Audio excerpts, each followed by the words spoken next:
कुत्ता कांटे की बेड पे सो गया था, लेकिन इसको जैसे ही पता चला तो उसको स्प्रिंग में बदल दिया। टेक्नोलॉजी। इस कुत्ते ने गजब का गाड़ी बनाया है। सोए हुए कुत्ते के सामने बिल्ली रख देता है और कुत्ते को चिढ़ा देता है। फिर गाड़ी अपने आप चलने लगता है। फिर जूते से गाड़ी बनाया, बस जूता पहना और चलने लगा। लेकिन इसमें कोई ब्रेक नहीं था, इसलिए खत्म।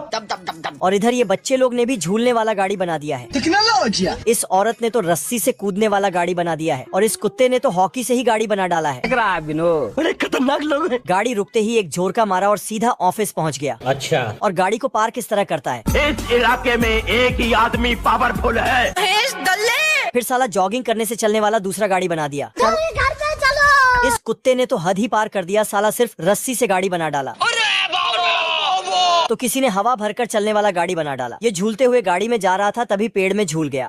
इस कुत्ते ने एक लोहे का डंडा और हेलमेट लिया और पैर में पहिए वाला जूता पहना। फिर चुंबक से अपने हेलमेट को खींचने लगा। बाप रे। तो ये आगे बढ़ने लगा। टेक्नोलॉजी। लेकिन तभी ये एक ऐसा दुनिया है जहाँ नई टेक्नोलॉजी वाला गाड़ियों का आविष्कार होता है। ये देख, असली असली। जैसे कि ये कूदने वाला डंडा जिसको गाड़ी बना दिया है। मगर क्यों? क्योंकि ये बिना सड़क पे भी चलने लगता है और इसमें ना तो तेल भराना पड़ता और ना ही चार्जिंग करना पड़ता है। गजब। ऑफिस के बाहर इसके लिए एक पार्किंग भी बना दिया है। और पुराने सड़क को हटाकर इस तरह का सड़क बना दिया है जिसमें सिर्फ फुदकना पड़ता है। देखते ही देखते कार को हटाकर कूदने वाला डंडा लगा दिया।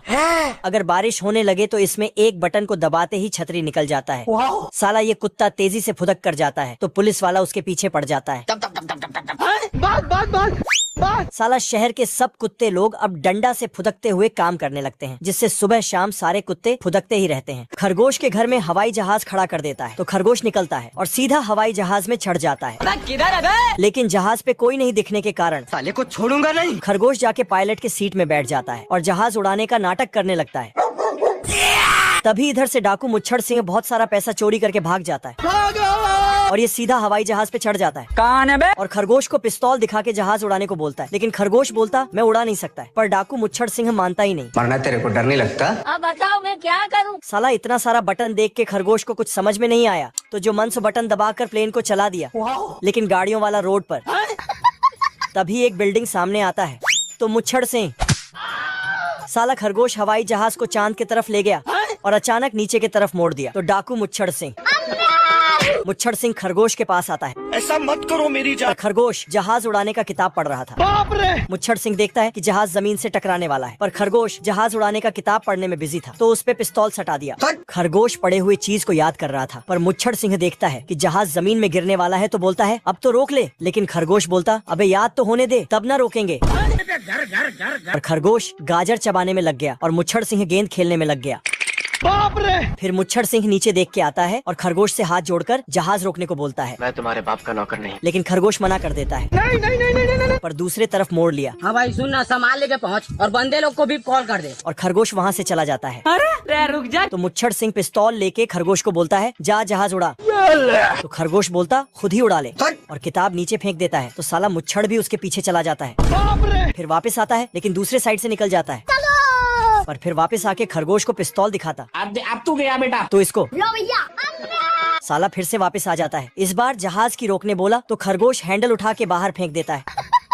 तो ये उसके पीछे कूद देता है, लेकिन डाकू सीधा पुलिस के पास चला जाता है और खरगोश जहाज को रोक लेता है। शहर से एक हैंडसम मुर्गा आता है, कोई हमें भी पटा लो। जिसे देखकर सारी की सारी मुर्गियां पगला जाती है वाह क्या लड़का है, और बोलती है इससे तो बहुत मजा आएगा। तो साला मुर्गा जानबूझकर खूब छपरी गिरी करने लगता है मुझसे कोई स्मार्ट। तभी ये बतख इस मुर्गे को बोलता है मालिक कि एक छपरी मुर्गा तेरी फूलमती को फंसा रहा है। तो मुर्गा दौड़कर जाके छपरी मुर्गे से भिड़ जाता है। तू मुझे गलत मत बोल, तू खुद को गलत बोल। अच्छा बुरा तो तू अपने बारे में सोच। लेकिन इसको फिर बतख जाता है। उठा के पटकूंगा। तो इसको भी। कुत्ते।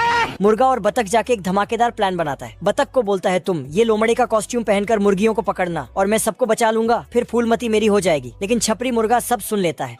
बवाल चीज है बे। फिर बतख लोमड़े का कॉस्ट्यूम पहनता है, पर इधर एक असली लोमड़े से मुलाकात हो जाता है। लो भैया। बतख सारा का सारा प्लान लोमड़े को बता देता है, लेकिन इस प्लान में लोमड़ समाज को कुछ फायदा न दिखने के कारण बतख को उठा के पटक कर बिना साबुन के धो देता है। ये मुर्गा बहुत टेंशन में था, मगर क्यों? क्योंकि इसका फूलमती एक छपरी मुर्गे के प्यार में पड़ गई थी। साले को छोड़ूंगा नहीं। तभी इधर से असली लोमड़ा आता है, लेकिन मुर्गे को लगता है ये बतख है, तू समझा? इसलिए प्लान के अनुसार इसको मुर्गी पकड़ने भेज देता है। साला लोमड़ा सभी मुर्गियों को झोला में भरने लगता है और फिर मुर्गा आके डायलॉग मारने लगता है। अब देख तू। फिर लोमड़े से जाके भिड़ जाता है, कौन है बे तू? उठा उठा के पटकूंगा। लेकिन लोमड़ा असली था, इसीलिए इसको। बाप रे। और दोनों में फाइट शुरू हो जाता है। मेरा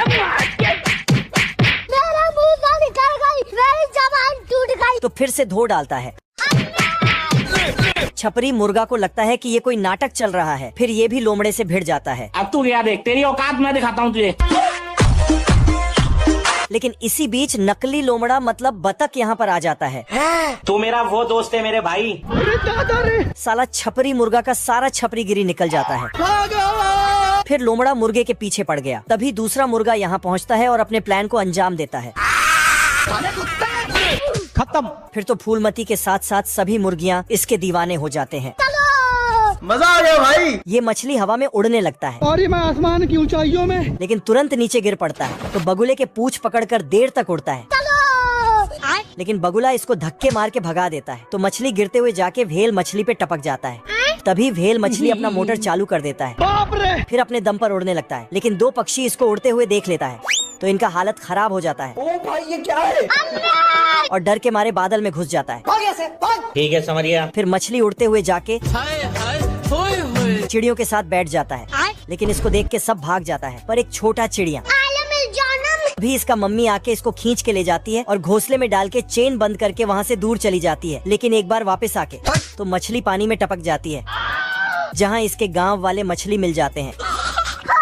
फिर ये पढ़ने लिखने के लिए स्कूल चला जाता है। जय हिंद दोस्तों। ये मछली टीचर सवाल करती है कि शार्क मछली कितना बड़ा होता है, तो ये मछली सब जवाब देते हैं कि हमसे तो छोटा ही होगा। अरे मुझे क्या पता। लेकिन ये उड़ने वाला मछली बोलता है शार्क मछली बहुत बड़ा होता है, लेकिन सब मछली लोग इसका मजाक उड़ाने लगता है और इसको धक्के मारकर यहाँ से बाहर कर देता है। बाप रे। और फिर मछली को बहुत गुस्सा आया। तभी एक पेलिकन जाल लेकर आता है और मछलियों को पकड़कर खाने लगता है ओह शिट। और मछलियों के टीचर को भी पकड़ लेता है। तो ये मछली अबे तू है कौन तू? बाप रे। उड़ने वाला मछली इस पेलिकन को घुमा घुमा कर मारता है। लेकिन तभी पेलिकन का पूरा झुंड मछली पर हमला कर देता है। सिस्टम पार देंगे। पर मछली बहुत चालाक था। साला सब पेलिकन एक दूसरे के मुंह में घुस जाता है और आखिरी वाला तो पानी में टपक जाता है। फिर मछली उड़ते हुए जाके अपने सभी मछली दोस्तों को पेलिकन के मुंह से बाहर करता है और पेलिकन को अरे दादा रे। उसके बाद इसको मेडल मिलता है और ये सभी मछलियों को उड़ना सिखा देता है। ये चूहा इतना गरीब हो गया था कि एक ब्रेड को कागज से भी पतला काट के अपने दोस्तों को खिलाता है। नहीं, हम लोगों ने गरीबी देखी है। और एक बीज को बहुत सारे टुकड़े करता है। अरे दादा रे। इतना पतला ब्रेड देखकर ये बतख पगला जाता है और भूख को मिटाने के लिए प्लेट ही खाने लगता है। तो इसका दोस्त इसे रोकता है। अरे रुक जा के नागमणि ले। ठीक है समझिया। लेकिन ये साला बाहर जाके गधे का पूंछ चबाने लगता है। बताओ मैं क्या करूं? कुत्ता और बतख खाना खाना खेल रहे थे।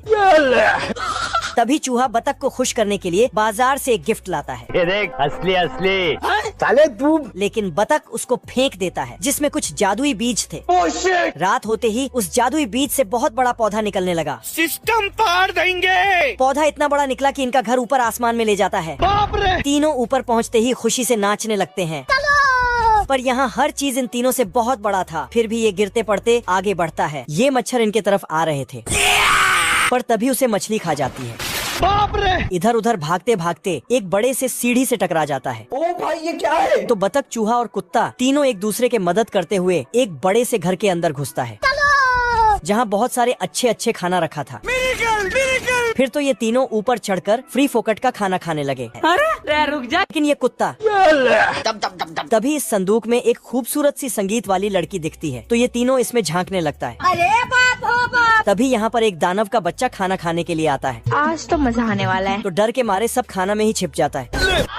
अबे किधर है बे? साला चूहा तो ब्रेड के अंदर से निकलता है, जिससे दानव उसे देख लेता है। बात। तो सबको पकड़ पकड़ के संदूक में डाल देता है। लेकिन चूहा बच जाता है। अरे नहीं भाई। फिर दानव ने संदूक में ताला लगाकर चाबी खाने की कोशिश की, ना ना ना ना। लेकिन फिर उसे जेब में रख दिया और संगीत सुनने लगा। तभी चूहा रस्सी लटकाकर चुपके से दानव के जेब से चाबी उठा के भागने लगता है, लेकिन काम बिगड़ जाता है। साले कुत्ते। फिर भी किसी तरह चूहे ने वो चाबी हासिल करके नहीं नहीं नहीं नहीं नहीं। ऊपर चढ़ गया और अपने दोस्तों को आजाद किया। फिर वहाँ से भागने लगा और उस संगीत वाली लड़की को भी साथ ले जाने लगा। अब देख तू। पर चूहा जाते जाते थोड़ा मस्ती करने लगता है। मस्ती करते करते चूहा वहाँ से भागकर उस जादुई पौधे से नीचे भागने लगता है। साले तू। पर दानव इनके पीछे बिना नहा धो के पड़ जाता है। तभी नीचे से कुत्ता और बतख जादुई पौधे को काटने लगता है और काट के गिरा देता है। तो दानव का बच्चा नीचे टपक जाता है। फिर पूरे शहर में चूहे और उनके दोस्तों को ढूंढने लगता है। अबे किधर है बे?